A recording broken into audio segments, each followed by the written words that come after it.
마가복음 2장 1절입니다. 며칠 후에가 나옵니다. 예수님께서는 나병 환자를 고치시고 난 후 며칠이 지난 후 다시 가버나움으로 돌아오셨습니다. 아마도 많은 사람들은 놀라운 치유 사건이 있었던 토요일 이후로 예수님이 돌아오시기를 간절히 기다렸을 것입니다. 이 이야기를 기록한 마가가 마태나 누가보다 더 생생하고 사실적으로 기록하고 있습니다.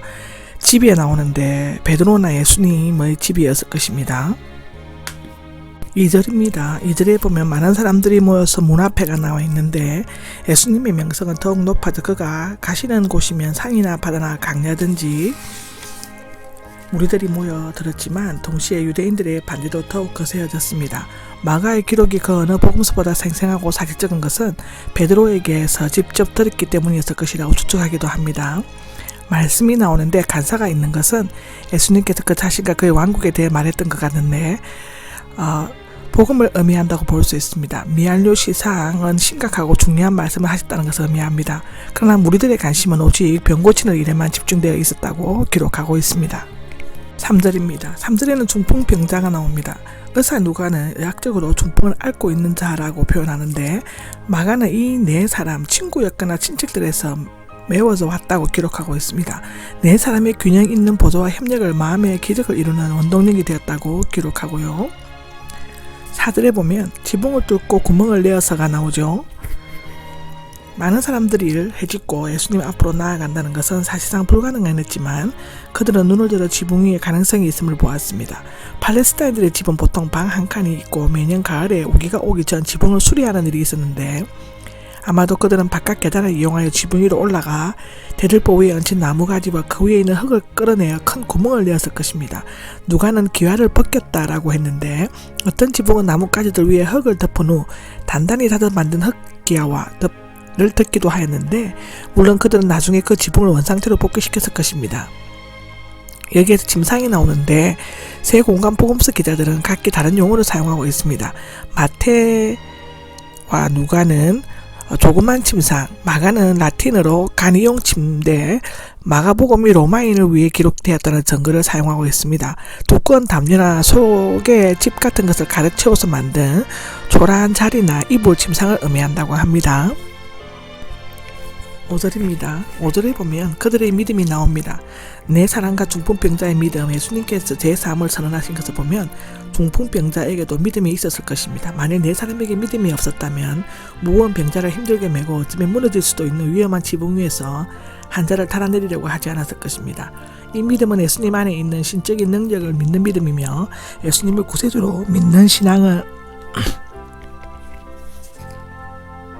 이었을 것입니다. 아마도 지붕으로부터 흙먼지와 돌덩이가 나뭇가지와 더불어 내려오는 환자의 모습을 보고 무리들은 크게 놀랐을 것입니다. 아랍의 오역이라 고까지 주장하는 이 불가능한 것처럼 보이는 일은 그들이 학과 믿음을 통해 가능한 일을 바꾸려고 하고 있었습니다. 믿는 자에게는 능치 못할 일이 없다라고 하죠. 애가 나이 많은 사람이나 스승이 아래 사람이나 제자를 부를 때 부르는 다정다감한 호칭이며 중풍병자로서는 처음 들을 것입니다. 그는 믿음을 통해 제2종으로 하나님의 아기가 되었습니다. 용서받았다는 완료형인데 현재형 더 원문에 가까우면 진행되고 있는 동작보다는 순간적인 동작을 보여주는 과거적 형태의 현재형입니다. 즉 내 죄들이 이 순간 용서함을 받았다의 뜻인데 사제가 진행되는 과정이 아니라 선언과 동시에 이미 죄가 용서되었다는 것입니다. 죄와 병이 연관되어 있는 경우도 있지만 반드시 그렇지는 않다고 요한복음 9장 2절 3절에는 말하고 있습니다. 그러나 유대인들은 병은 죄의 결과이며 죄 사함과 병 고침을 밀접한 연관이 있다고 생각하였습니다. 예수님은 메시아 시대가 임하는 표적으로 병 고치는 것을 말씀하셨습니다. 마태복음 11장 5절에 나오죠. 예수님이 병자를 고치시고 제3을 선언하신 것은 메시아 시대가 임하였음을 보여주시기 위함이었습니다. 아멘. 7절입니다. 7절에는 하나님을 모독하고 있구나 라고 했습니다. 마태복음 9장 3절을 참조하시면 되는데요. 죄는 근본적으로 하나님께 대해 불순종하고 반역하는 것이므로 하나님만이 사할 수 있는 근세를 가지고 계셨습니다. 이러기에서는 메시아도 죄를 사할 수 없는 것으로 간주하고 있었는데요. 예수님의 죄 용서는 스스로 신성을 주장하는 것이므로 하나님을 모독한 것으로 여겨졌습니다. 여기에서 최대의 문제는 과연 예수님이 하나님의 아들이냐 아니냐의 것이었습니다. 보면 자신의 영으로 아시고가 나옵니다. 예수님께서는 율법학자의 마음을 영으로 즉 예리한 영적 통찰력으로 즉시 꿰뚫어보셨습니다. 앞서 중풍병자 일행의 마음속에 있는 믿음을 보신 예수님은 종교 지도자들의 마음속에 있는 악한 생각을 보신 것이었습니다.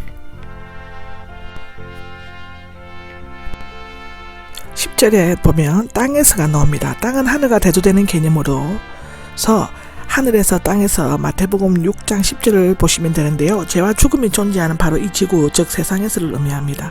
하늘에 있어서는 아버지 하나님이 죄를 사하는 근세를 가지고 계시지만 하나님은 인자하신 예수님께서 땅에서 죄를 사하는 근세를 위탁하셨습니다. 사람이 세상에서 죄의 사함을 받지 못하면 하늘에서 사죄를 위한 기회가 다시 주어지지 않을 것입니다. 11절입니다. 일어나 내 집으로 가라가 나오는데 지금까지 이 침상은 그가 불구자임을 입증하는 도구였지만 이제는 그것을 직접 들고 감으로써 그의 건강을 뒷받침해주는 증거물이 되었습니다. 그가 올 때는 네 사람에게 메어왔지만 갈 때는 남의 도움 없이 자신이 직접 침상을 메고 갔다고 기록하고 있습니다. 12절입니다. 12절은 크게 놀라워 했고가 나오죠. 놀라다, 정신을 잃다 의미인데 예수님의 말씀 한마디에 중풍병자가 즉시 일어나 침상을 들고 가는 것을 본 무리들은 그의 정신이 나갈 정도로 놀라웠습니다. 마태는 두려워함이라고 했고 누가는 놀라워 심히 두려워라고 했습니다. 그들이 두려워한 것은 이 치유 사건을 통해 하나님의 임재를 느꼈기 때문일 것인데요. 이런 일을 본 적이 없다. 누가복음 5장 26절에는 나오는데 우리는 오늘 놀라운 일을 보았다라고 했습니다. 이런 치유의 사건은 역사상 처음 있는 초자연적인 기적이었습니다. 가장 핵심적인 것은 병고침을 보다는 제사함에 있습니다. 병고침의 효과는 일시적이었지만 제사함의 결과는 영원하기 때문인데 하나님께 영광을 돌렸다가 나오죠. 이제 무리들은 예수님이 하나님께로부터 보내심을 받은 자로 곧 메시아임을 알고 하나님께 영광을 돌리게 되었습니다. 아멘. 13절에 보면 호숫가가 나옵니다. 예수님이 즐겨 찾으시고 활동하시던 곳으로서 다시라는 말이 있는 것은 4명의 어부들 즉 이어 다시 그의 호숫가로에서 레위가 부름을 받았다는 것을 나타내기 위함입니다. 가르치셨다가 나오는데 미완료로서 계속적으로 가르친 것을 의미한다고 합니다. 절입니다. 지나가시다가 나오는데 현재 분사는 예수님께서 능동적으로 활발하게 움직이신 것을 나타내는데 그 이유는 제대로 삼아야 할 사람이 세간에 앉아 있었기 때문이었습니다. 하나님께서는 모든 일을 자신의 뜻과 계획대로 진행하시기 때문에 사람에게는 우연적인 것이 없고 모두가 필연적인 것이라고 합니다. 예를 들면 요한복음 4장의 사마리아 여인과 누가복음 19장의 삭개오입니다. 알페로의 아들 레위가 나오죠. 마태복음 9장 9절에 주석을 보시면 되는데 나를 따르라고 하는데 현재 미래 완료형은 한번 일시적으로 쫓아가는 것이 아니라 계속적으로 따라가는 것을 의미합니다. 예수님을 쫓기 위해서 마태는 앞서 본받은 어부 출신의 네 제자를 버린 것보다 훨씬 더 많은 것을 버렸습니다. 네 제자는 또다시 그물과 배로 돌아갈 수 있었지만 마태는 세간 자리로 돌아갈 수 없었습니다. 그러나 마태는 이런 것에 비해 엄청나게 귀하고 값진 것을 얻었습니다. 그것은 하나님의 말씀을 영감으로 기록하여 오고 가는 모든 세대에 기지고 있는 것입니다. 일어나라는 것이 있는데 적석에서 일어나 적 순순히 주저하지 않고 일어나의 뜻이라고 합니다. 15절입니다. 15절에는 식사를 하시게 되었다라고 나오는데 문자적으로 기대게 되셨다. 유대인들은 한 손으로 머리를 받치고 몸을 비스듬히 기대어 누워 편하게 식사를 하였다라고 나옵니다. 때로 이 단어는 잠을 자거나 아픈 것을 나타낼 때도 사용되어지고요. 여기서 세리들이 나오는데 세금을 받으러 다니는 가바이와 세금을 징수하는 관리는 모케스라고 있었는데 마태복음 후자였던 것 같고 제 몸을 바친 자, 악한 일을 상습적으로 행하는 자라는 뜻이며 율법을 준수하지 않거나 해이한 도덕심을 가진 사람들이라고 기록하고 있습니다. 특히 유대인들은 세리, 이방인, 배교자, 이단 그리고 부도덕한 자를 죄인이라고 불렀는데 세리들이 죄인시된 것은 그들이 이방인을 포함한 각종 사람들을 상대하였을 뿐만 아니라 직업상 율법에서 금지된 부정한 물건들에 손을 대었고 직업상 안식일을 범하며 또한 자신들의 치부를 위해 원수시하는 로마인과 손잡고 온갖 율법과 폭력을 사용했기 때문이라고 기록하고 있습니다.